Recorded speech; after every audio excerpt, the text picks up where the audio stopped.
This is another video about exam technique, and we're focusing this time on section B of paper 2 on the anthology question. As you know, you get 2 questions to choose between, and then you have to write about 2 poems. You get a clean copy of all the poems in the exam. You're not allowed to take in your own anthology with notes, obviously. Before we get into that exam room though, it's very important that we look at the examiner's report from last year, because the chief examiner helpfully highlights for us what went well last year and what candidates didn't do so well. So we need to know what pleases and what displeases the person who's going to be marking our paper, deciding our grade. So here are some of the key messages.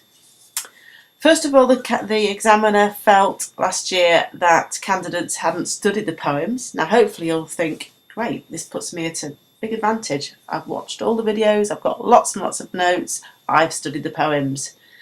So that shouldn't be an issue. That's there to give you confidence, that remark from the chief examiner. Second bullet is really important. Apparently most candidates go into the exam and they compare the poems. That's actually quite a difficult thing to do, and you don't need to do it. You get no credit for comparing the poems. You can write about one poem and then you can write about another poem, and that's all you need to do, as long as you have a balance. Don't write 3 sides on one and just a paragraph on the other. You'd be sacrificing half of your marks virtually if you did that. So go for a balanced approach, but don't waste time thinking about contrasts and similarities. You don't have to do it, you won't be credited for it. Badly done last year was the form and structure part of the question. Candidates often fail to mention it at all, and if they did mention form and structure, if they said anything about stanzas or whether the poem was a sonnet or a villanelle or whatever, they left it there. They didn't go on to explain how the choice of form impacts on meaning, is part of the poem's meaning.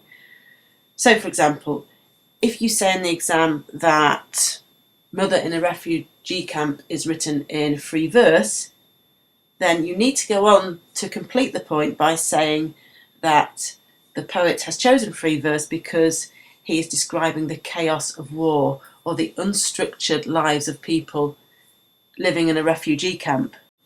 I'll model that later when we look at a past question together, but it's one to be very mindful of when you revise. For every poem, you should have something to say about structure, about form, and about how those two impact on the meaning of the poem. If you don't have any notes on that, hopefully you've got time now to go back through the videos and make some. Another thing our grumpy examiner dislikes is feature spotting. Now, an example of feature spotting would be to say, for example, that Carol Ann Duffy compares her photographer to a priest intoning a mass. She uses a simile. So you've spotted the feature there. You've said she uses a simile. What you must then do to avoid aggravating our examiner and behaving like a mere feature spotter, what you must do is then go on to explore how that simile impacts on meaning. A bit like what we said about form and structure. In fact, exactly what we said really. So what impact does the simile have? Well, in this case you could suggest that by comparing the photographer with a priest, Carol Ann Duffy is highlighting his sense of moral purpose. He's not taking photographs just to make a living. He wants people to care more about the suffering that goes on in the world. The simile creates a sense of depth and seriousness. So by commenting in that way, really by developing a P idea, point, evidence, explanation, we avoid being a feature spotter. The examiner does include in his report some recommendations as well. It's not just what you shouldn't do, it's what you should do. And helpfully, we have this statement that the best candidates analysed specific areas of the poem closely and developed their ideas with relevant examples. So you need to zone in on the part of the poem which links closely with the question and really drill down into the use of language within that section. So there's some really important points to bear in mind. Let's now go into the exam hall and look at what you're likely to find inside the paper. As with section A, you get a choice of 2 questions. So I'm going to give you the choices that appeared in January 2014 now. The first of the 2 options was this: how are views of death presented in Do Not Go Gentle Into That Good Night? And remember, support your answer with examples from the poems, as if you wouldn't. So in the first of the 2 options, the poems are named. You don't get a choice about which poems you write about. Obviously, if you like both the poems, you're confident on them, you can see how they link with the theme, in this case death, then that's going to be a good choice for you. The second option gives you more flexibility in that it only ever names 1 poem and then you get to choose the second poem to write about. Obviously, you have to choose one though that links with the question, that links with the theme of the question. So here's an example. Show how the poets convey their thoughts and feelings about life in poem at 39 and one other poem from the anthology. So you need to choose a second poem that you think conveys a poet's thoughts and feelings about life. A complaint in last year's examiner's report was that some candidates chose a poem that wasn't really centrally about life. The connection with the question wasn't strong enough. So if you go for this question, do pick your poem carefully. Don't think, well, it's got something to do with the question, it'll do, I can write lots about this poem. The examiner will see straight through that. You've got to make the right choice because that shows that you understand themes. I'm going to dwell just a bit longer on that second option because the question stem, show how the poets convey their thoughts and feelings about, in this case it was life, but that sentence, that question stem, is a standard one. You can expect it in your exam. So in a bit of modelling I'm going to do now, when I look at how I would approach a question, I'm going to use that same stem. So this is the question I've come up with for myself. Show how the poets convey their thoughts and feelings about loss in Piano and one other poem. I'll ask you to pause the video now and think about which poems you would consider if you were faced with this question, because that's going to be good practice for you.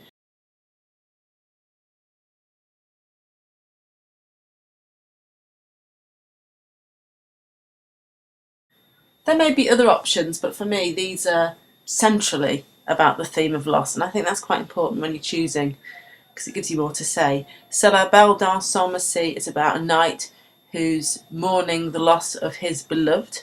That sense of loss is literally killing the knight, so a powerful theme in that poem. Remember is about grief and loss, of course, and I suppose you could make a case for Do Not Go Gentle on those grounds. Once Upon a Time, again centrally about loss because the speaker in that poem feels that he's lost his true self. And then there's of course Mother in a refugee camp, and here we have people who have lost absolutely everything, livelihoods, homes, and the mother, who's the focus of the poem, is of course about to lose her child. So profound sense of loss in that poem. So there are my options. I could have a good stab at all of them, but the one that I think that I can write most about, and one that I'm enthusiastic about as well, because examiners do like to see some enthusiasm, a real sense of personal connection with the poem. That one for me is Once Upon a Time. So that's my second poem.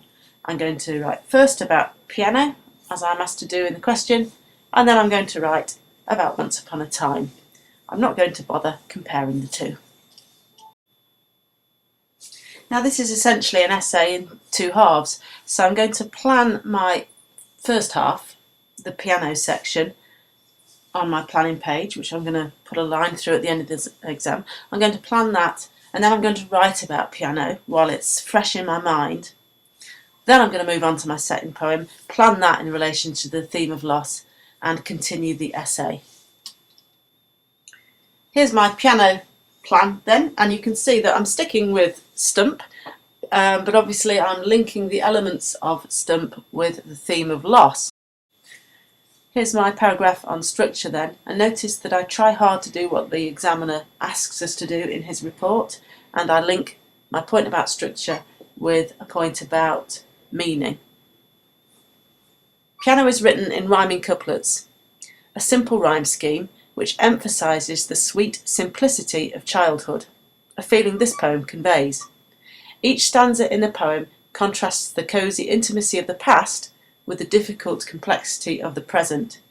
It is striking that Lawrence uses the present tense when describing the past, almost as though his yearning for the past is so powerful that he is actually transported back in time.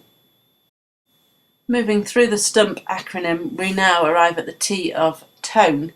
Don't go on and on about this because the marks are in the use of language. That's where you're going to do your really detailed analysis. So 2 or 3 sentences on tone is all you need. Try to link those with the question and try to identify shifts in tone.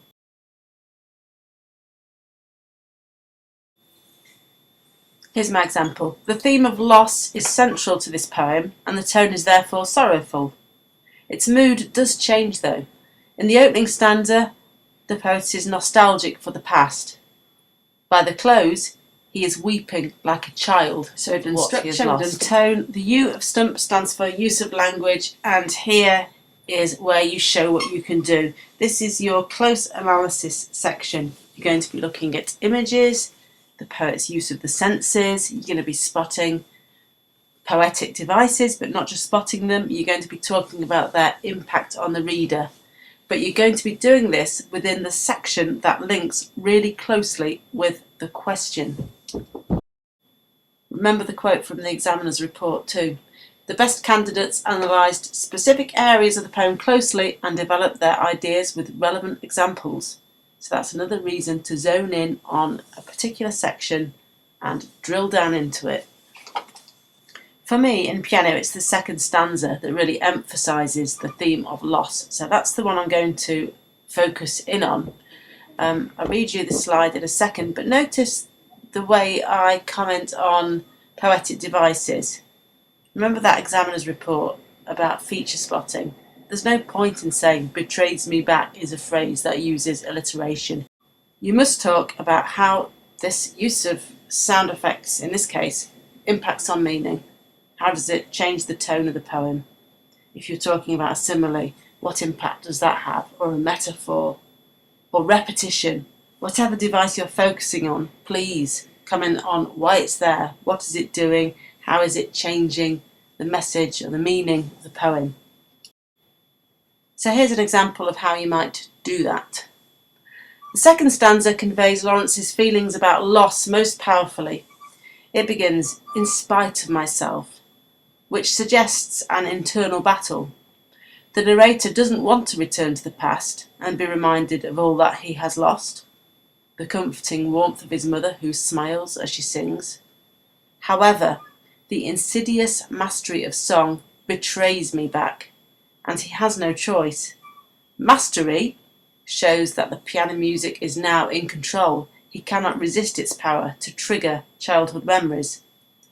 The alliterated B sound in betrays me back creates a harsh tone after the soft syllabants of the opening lines. Childhood memories now assault the poet brutally. The sense of loss reduces him to tears.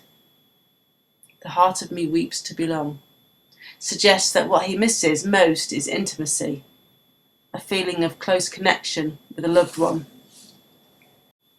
I could say more about use of language, of course. This is the main section of my essay. Let me emphasise that point. I would certainly want to focus in on other words, phrases and images that are important in terms of the theme of loss. But this isn't supposed to be a whole essay, and it isn't a revision video about piano either. So look back at the video if you want more on piano. What we're talking about is exam technique. So that last slide suggested to you a way of writing about use of language, embedding little short quotations into the flow of your own writing, commenting on the impact of literary devices, really important. We now move on to the M of STUMP, and like T for tone, this isn't a massive section, just a line or two about what the overall meaning of the poem might be, or the overall message in relation to loss, I should say. If you can't think of anything to say about message, overall message in the exam, which connects with the question, don't worry. The examiner's not ticking off the elements of Stump as you go through them. Stump is just for you. It's designed to help you to generate comments. I would suggest, though, that point of view is important. Don't miss point of view out. Get to the P of Stump, because this is to do with the way the poem is written, the perspective, the voice that we hear in the poem. An example: Piano is a first-person poem. It feels very intimate, almost confessional. Lawrence is talking from direct experience about a time when he was completely overwhelmed by a sense of loss, a sense so profound that his manhood was cast down and he became a child again. So now what I do is repeat that whole process with my second poem. I chose Once Upon a Time earlier. I might have a linking sentence, but apart from that, this is a second Stump analysis. And I'll reiterate, you don't need to make any connections, just analyse this poem closely, keeping an eye on the focus of the question, loss. So here's a possible linking sentence. In Once Upon a Time, O'Cara laments the loss of his real self. The poem is structured, and so on. We're into the S of Stump, so we're going to connect structure, form with meaning. And I've said all that already, so I'm not going to say it again. You write about the second poem using exactly the same techniques as you used to write about the first poem so successfully, hopefully. Keep an eye on the time. Make sure that you have enough time to do the second poem justice, because half the marks are for this poem. To finish with 4 final words of advice, nothing that I haven't said already. 1, revise. 2, comment on the effect of structure, not just the structure, the effect of the structure. 3, comment on the impact of features such as alliteration. Avoid being a mere feature spotter. And 4, subject key sections. They're going to be determined by the question. Subject key sections of the poem to detailed analysis, focusing on the impact of particular words and images, because that's what shows that you're a really sensitive reader. You're perceptive. You pick up on connotations. You respond to language. Good luck.